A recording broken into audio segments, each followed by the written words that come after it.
Coming up on this edition of NABJ TV, Convention Crashers. Everyone wants the NABJ experience, but is everyone paying the price? We explore. Massachusetts governor meets one-on-one with student journalists. Hear what he had to say exclusively to our team. And it's a hot topic for black journalists. Natural hair in the newsroom. NABJ members weigh in and offer advice on letting it all hang out on air. Hello, I'm Daniel Dumas. And I'm Rochelle Aline. Thank you so much for joining us on NABJ TV. Ever hear of the term convention crashers? Well, that's a concept NABJ is dealing with this year at the convention.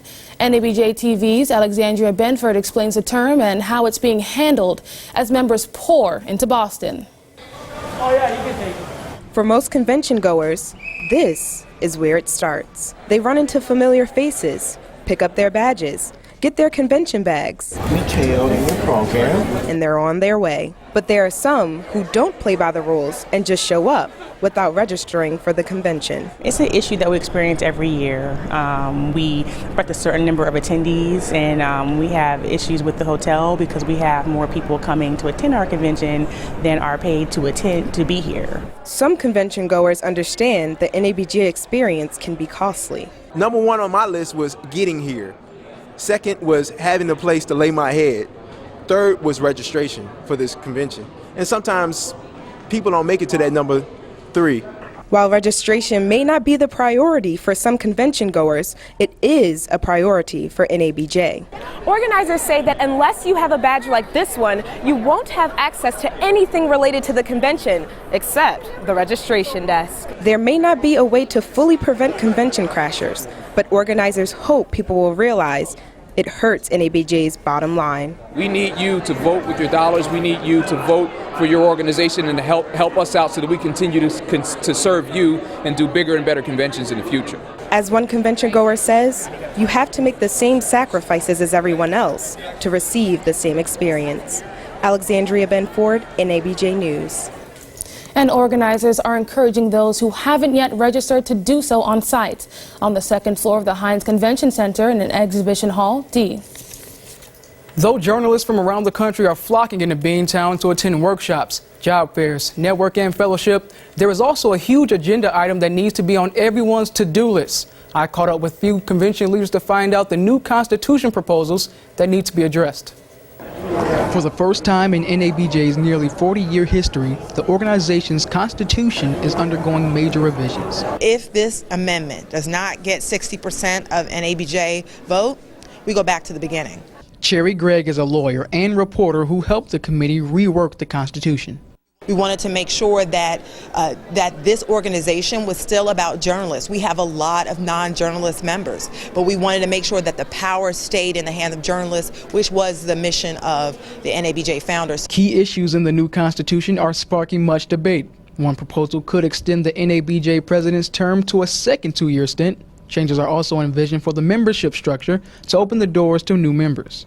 Different folks in Congress, they have second terms as well. So I think it should depend on how the person is doing. I try to think of like myself as a student, not as much money. I wouldn't be able to put up like a $500, $600 yearly rate. The common thing we're hearing from NABJ committee members is that the current Constitution is restricting. Even today, without approval, the NABJ couldn't even change their logo from this to this. To pass, the proposed changes to the Constitution need to be approved by a 66% vote by full NABJ members by Friday. But some members are still making up their minds. Oh, no. I've made some decisions on some things. I haven't made some decisions on other things. You've either got to vote the whole thing up or vote the whole thing down. And even if I'd made a decision, I wouldn't say it, right? It's not my role to say what I'm thinking, but I'm working through it. Voting ends August 1st at 5 p.m. and results will be announced on Friday. If approved, the new Constitution will go into effect August 3rd.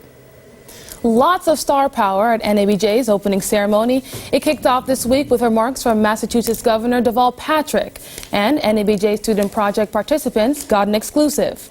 During the ceremony, Patrick spoke about the success of healthcare in the state, racism in government, and shared some advice for journalists. He also met one-on-one with student journalists, and he expressed the necessity for a diverse workplace. That's not yours. Keep stretching your wings, and more to the point, stretching your mind. Because we need the talent that exists in every community in America on the field and ready to play. And that's in every format, including in the media. Thank you. Thank you. I appreciate it. Great to be with you. Student journalists also got the chance to interview Boston Mayor Martin Walsh. Other speakers included ESPN's Michael Smith, WBZ's news director Sarah Ann Shaw, and NABJ leaders. Free press plays an important role in American society. But is global press freedom under threat? NABJ TV's Pranisha Naidu joins us live with that story. Hey, Pranisha. Hi. While the right to report on matters of public interest is protected by law in this country, in some parts of the world this isn't the case. And I took a closer look at some of the restrictions on media freedom in the developing world. As thousands of journalists meet in Boston for NABJ's annual convention, some are finding out that journalists elsewhere are being persecuted, day in and day out, for simply doing their jobs. According to watchdog group Freedom House, global press freedom is at its lowest level in over a decade, thanks in part to a regression in the Middle East and parts of Africa. Just last month, an Egyptian court sentenced 3 Al Jazeera journalists to jail on terrorism-related charges. More recently, a Swazi magazine editor and human rights lawyer were jailed over articles criticizing government. And in South Africa, the new Protection of State Information Act means whistleblowers could also find themselves in prison. I asked former Wall Street Journal apartheid correspondent Joe Davidson just how far back this pushes the country's hard-won press freedom. I don't know the details of the current proposals in South Africa, so I can't comment on those specifically. But I can say that I think the idea of licensing journalists is not a good idea, because if the government gives you a license, then the government can take it away. Aziza Masupi, a young South African journalist, echoes his concerns. With journalists, what we do is expose truths and expose secrets, and if we're being so restricted, we won't be able to tell stories and we won't be able to make a difference. There's something that we all should be concerned about, because if you can silence the voice of one journalist, who's going to be next? And Butler agrees silencing journalists in South Africa would be a travesty. Several studies show it was this noble profession that played an integral role in transforming the country from pariah state to emerging powerhouse. And Pranisha, you played an instrumental role today on a panel on how the media covered the life of Nelson Mandela, no? Yes, I did, and I spoke specifically about the media's iconic portrayal of Mandela during his life, and then also what it was like for me to cover a nation in mourning after his death. And I really must say it was quite overwhelming to see how he managed to touch almost every person in the country, whether he'd met them or not. I know, there was a great outpouring of love. Thank you so much, Pranisha. Yeah, great job. Thank you. Well, it's the primary reason many convention goers show up year after year for jobs, and recruiters show up looking for the talent.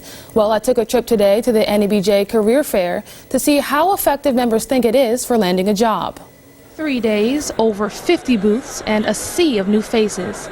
It's easy to see why the NABJ Career Fair can seem a little intimidating. It's a lot of people, like 1,000,001 people. You're just one of the crowd. I think it's extremely hard to stand out when everyone's trying to stand out, because there's something special about each individual, and it's really hard to separate yourself. It could be a little discouraging if you go to the booth and they say, oh, sorry, we can't meet with you today, or you never find a time to talk with them. With resumes and cover letters in hand, job hunters are put to the test by potential employers. It can be intimidating when you're sitting at a table. One, somebody is critiquing your work, and then you've got others standing in line looking at your work. But if you keep your eye on the prize, landing that dream job is definitely possible. I know that some people don't really think that it works, but I got a job here. The person at the NBC booth at the NABJ Convention at the career fair said, oh, you love to write business stories. And I kept in touch with her. When something opened at CNBC,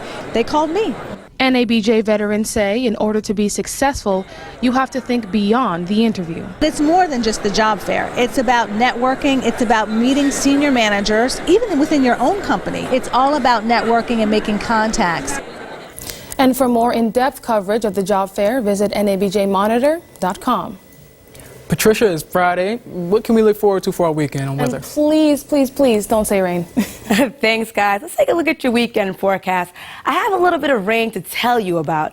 Now, if you're headed to the Sox game, Friday, you're in for good luck. It's going to be a high of 78, slight risk of showers, a little bit muggy. Now, Saturday, you might want to bring an umbrella. There's going to be a high of 71, a little bit of rain.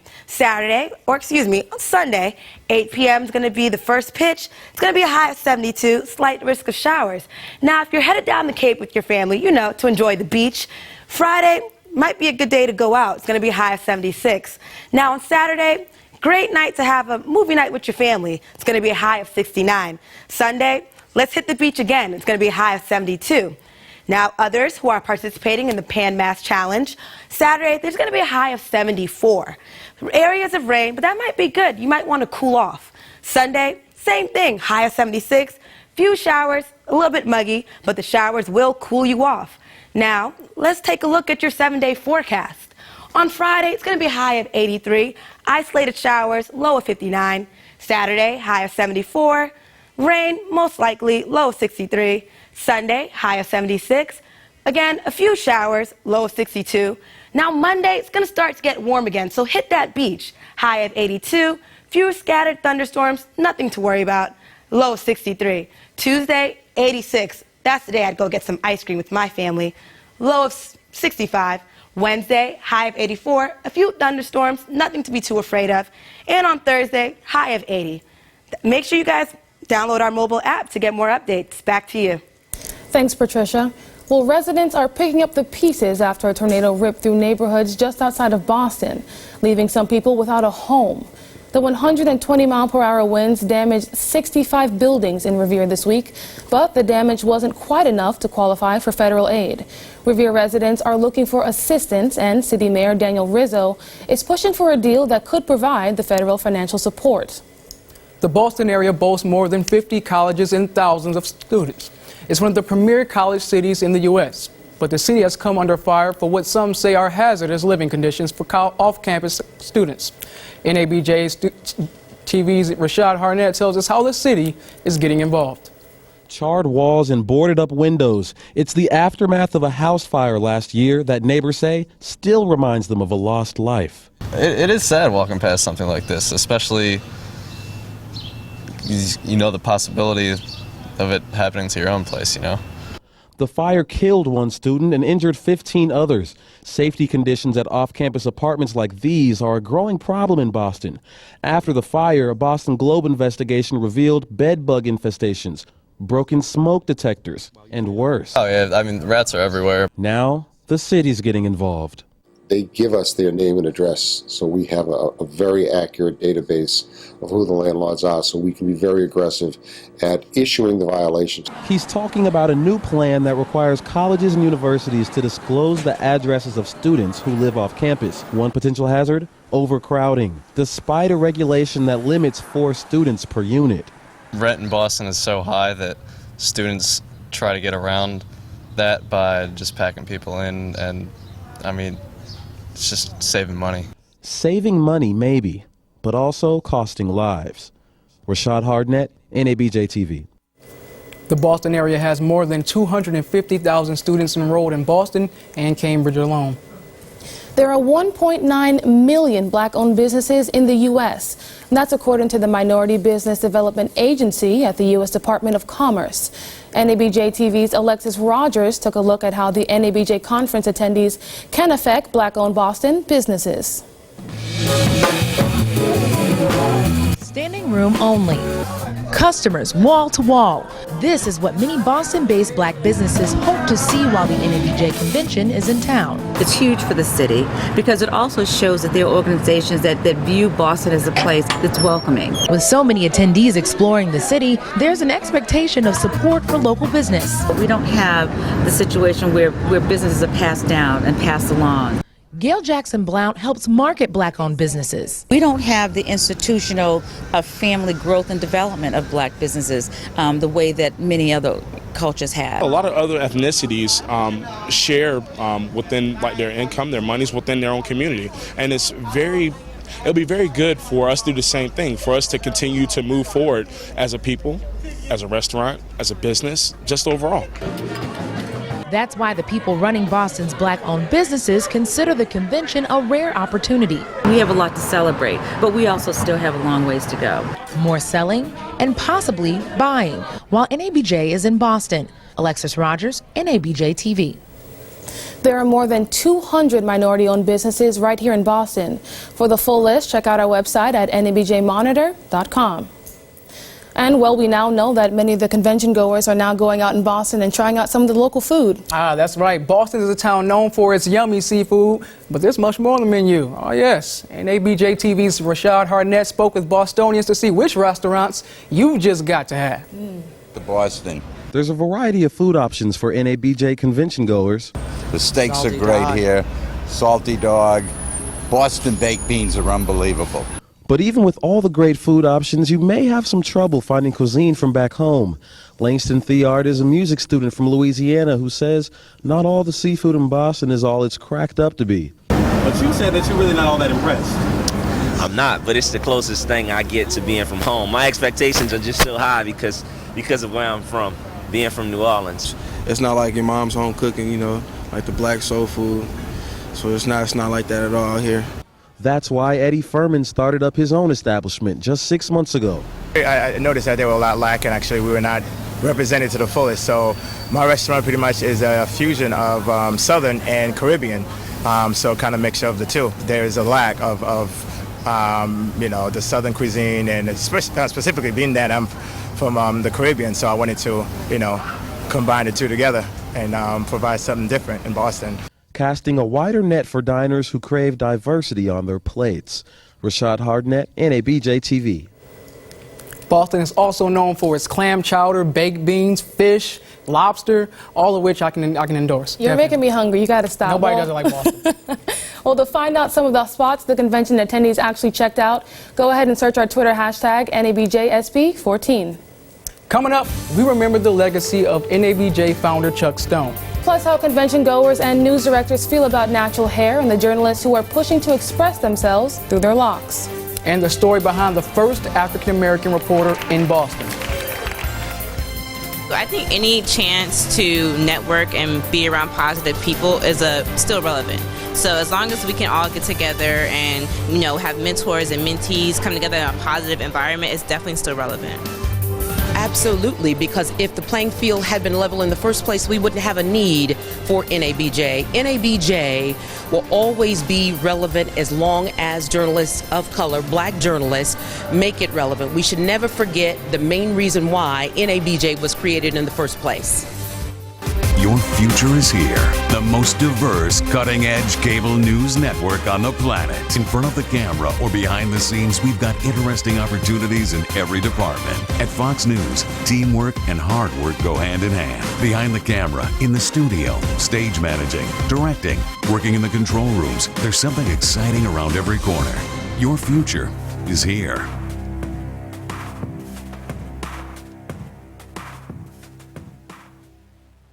To the champions, the underdogs, the everyday heroes.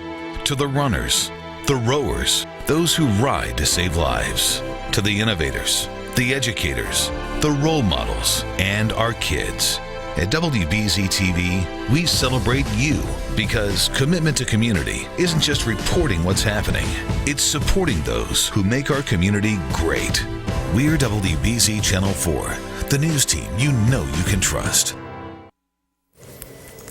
Sarah Ann Shaw is one of the most well-known media figures right here in Boston. That's right. NABJ TV's Rhonda Elnagar joins us now with the Shaw's thoughts on diversity in the newsroom.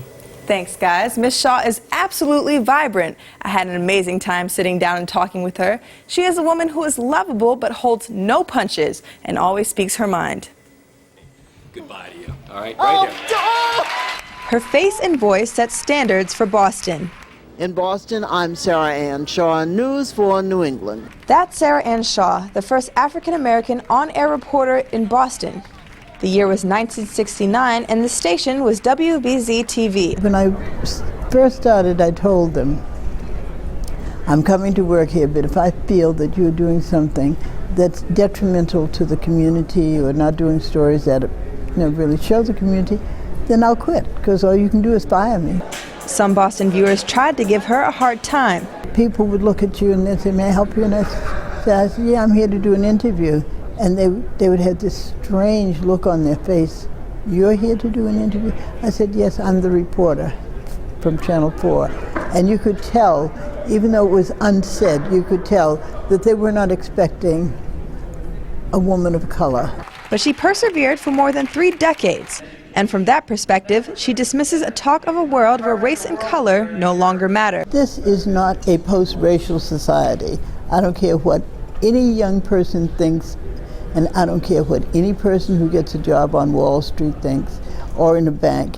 Racism still exists in this country. As a prominent figure in NABJ, Ms. Shaw graced the stage of this year's opening ceremony. I would tell young people who are in high school and even some in college, I would say it's important that we be represented in the ranks of decision makers. Ms. Shaw has undeniably made a huge impact on NABJ and the broadcasting world. And even after retirement, she continues to have a massive influence on the Boston community. We would also like to take a moment to recognize trailblazer Liz Walker, who was the first black woman to co-anchor a newscast in Boston.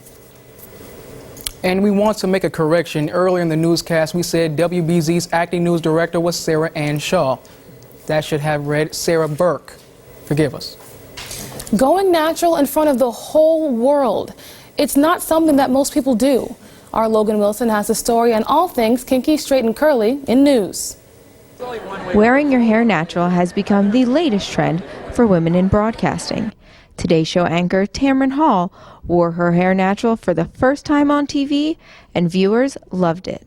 Absolutely love it. I think that the hair that God gives you is the hair that you should have, and you should be proud of it and just wear it with pride. From hearing funny names to trying product after product after product, curly-haired women have heard, tried, and experienced it all. But what was considered a fashion faux pas is now cutting edge. You shouldn't be just having one style hair. You should be able to do whatever you want to do. Again, the work should speak for itself. So if you want to wear your hair naturally, you should be able to do that. Comcast Sportsnet anchor Keely Fulton wore her hair natural for 17 months, changing the look from trendy to professional. After the whole Gabby Douglas controversy and the Olympics and hair, my thought was, why are black people so always caught up on hair? Why are we always focused on hair? And I said, you know what, I'm going to go natural. For women with hair like mine or curlier, Keely has advice for you too. Just keep it stylish and in control. It's just like if you have very, very long hair, it can be distracting for television because then people aren't paying attention to what you're saying. They're looking at your hair. Not all people are fans of curly hair on the air or in other professional work settings. On TV, I would like for my African American employees to be consistent with their hair, and consistency is the name of the game. Bottom line is, if you have hair and you want to stay employed, make sure it's presentable. Logan Wilson, NABJ TV. And if you wear your hair natural as well, you can visit the Miss Jessie's and the Curl Hair product booths in the job fair. As the 39th annual convention gets underway, NABJ mourns one of our own, Chuck Stone, an NABJ founder and its first president. Stone was a veteran journalist and author and educator at UNC Chapel Hill. He started his career at the New York Age later and became the editor-in-chief of the Chicago Daily Defender. A multiple nominee for the Pulitzer Prize, Stone was inducted into the NABJ Hall of Fame and received the Society of Professional Journalists Helen Thomas Lifetime Achievement Award. The Stone family has requested donations be made to the Chuck Stone Citizen of the World Fund at UNC Chapel Hill. Stone was 89. Wow, that's just a great loss for the foundation. Definitely. Chuck Stone would definitely live on in our hearts, and we wouldn't be here right now if it wasn't for Chuck Stone. All right, well, Logan is joining us, and there are some big changes we're hearing in the Red Sox lineup. Is that right? Definitely. Logan, tell us, what's the latest on trade talks? Yes, there have been some big trades and an unexpected trade with a team. I'll fill you guys in up next on sports. I definitely think it's relevant. I get some great feedback. I've been following Twitter and seeing how people are talking about how excited they are to be here, how much they're already learning and getting out of this. So, and you can see by the caliber of speakers that they have that people pay attention to NABJ. I do feel NABJ is still relevant. You know, you come, you meet people. This is my first time coming. You know, before even coming here, I had a tremendous network. And now that I came here, it's so many people that I just met and I haven't met. And, you know, my network is just continuing to grow, and it's great exposure for young journalists like us.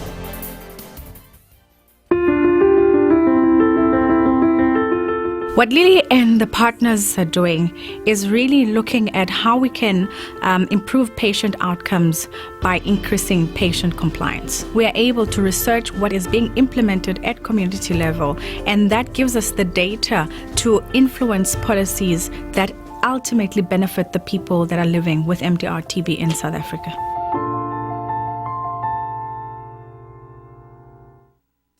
For nearly 40 years, the National Association of Black Journalists has helped bring equality to our industry, providing professional development for journalists all across the country. WBZ proudly supports the NABJ and its mission.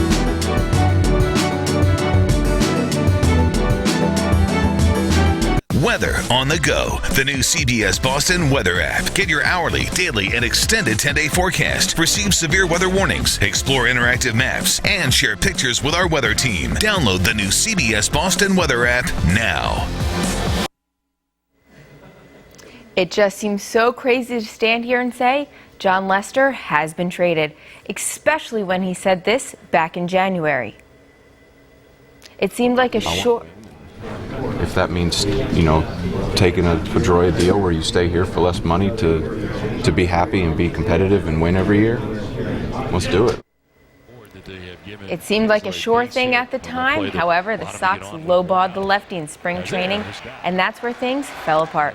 So today, the Sox cut ties with Lester, dealing him and Johnny Gomes to the Athletics in exchange for Yoenis Cespedes. And just a short time ago, Sox GM Ben Cherington addressed the situation. Waking up in the morning and seeing what's going on, knowing that when 3:30 rolls around, that it's probably going to get pretty hectic. You know, the only thing I can say about it is that that's the business side of baseball, and you know, things happen, and you just got to take what you're given sometimes. We know Cespedes is a power hitter, but he also has a great arm and made perhaps the play of the year earlier this season in Anaheim, when he, from deep left field, he made this amazing throw on a line to home plate without a bounce to get the out. He should be fun to watch. The other big trade of the day, the Sox sending John Lackey and cash to the St. Louis Cardinals in exchange for pitcher Joe Kelly and outfielder Alan Craig. The righty was 11 for 7 this season with a 3.6 ERA.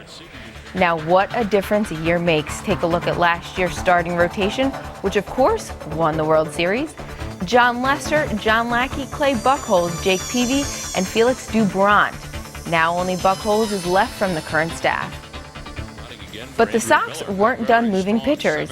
They've also sent reliever Andrew Miller to the Orioles in exchange for 21-year-old pitching prospect Eduardo Rodriguez. The left-hander was 3-5 with a 2.34 ERA in 50 appearances this season. The Sox also made a trade with the Yankees, their first with the Boomer since 1997, sending shortstop Stephen Drew to the Bronx for infielder/outfielder Kelly Johnson.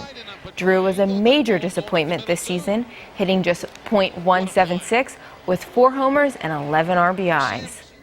Whew, got all that. Now, meanwhile in Foxborough, Tom Brady has not been traded. He spoke to the media today. Levin Reed has more. Spirited practices have been a staple at Patriots training camp, and Tom Brady finds this a plus. He says reviewing the film at night has been interesting. The defense, makes a lot of good plays out there. We make our fair share. Hopefully when we play a different opponent, both of us are clicking, where we need to. Success, though, still comes down to one item: execution. You got to make the plays, you got to make the reads, you got to do the fundamentals of the game that, allow you to win the game. Well, the numbers for Tom Brady are going up, 15 seasons in the league, and on Sunday, TB12 turns 37. All of those years right here in New England, and he says there's no other place he'd rather be. This is a lot better than any cubicle I could probably think of, so it's a pretty good office. At Patriots training camp, I'm Levin Reed, WBZ Sports. Wow, what a shocking move. I mean, John Lester gave this town many great years on the mound, was on that championship team. Wow. Agreed. That's a lot for a lot of Boston fans out there to take in. It's a big day. Yeah. Without a doubt. Thank you. You're welcome, guys. Coming up after the break, the new James Brown movie premiered last night for NABJ convention goers. Find out if they thought it was funky after this break.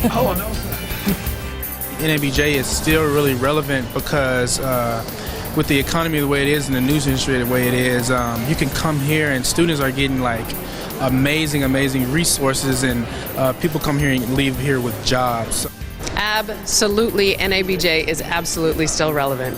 We still work in a place, in a world, at a time where we don't see representation of people of color, women of color, young men of color, people of a certain age of color in our newsrooms telling the stories, making sure the stories reflect the community they live in and work in. So absolutely, NABJ is still relevant. I'll tell you also why it's relevant. All of us that are out there on the front line need to know there are others just like us, struggling with the same challenges of telling those very stories. So we come here, we link arms, that's relevance. Your future is here. The most diverse, cutting-edge cable news network on the planet. In front of the camera or behind the scenes, we've got interesting opportunities in every department. At Fox News, teamwork and hard work go hand in hand. Behind the camera, in the studio, stage managing, directing, working in the control rooms, there's something exciting around every corner. Your future is here.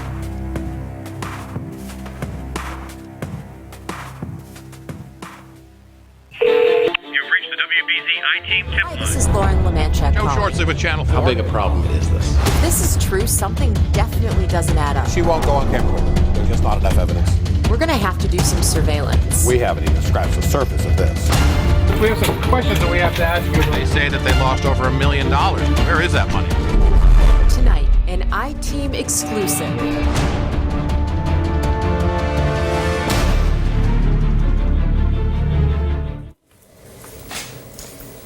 Say it loud, I'm black and I'm proud.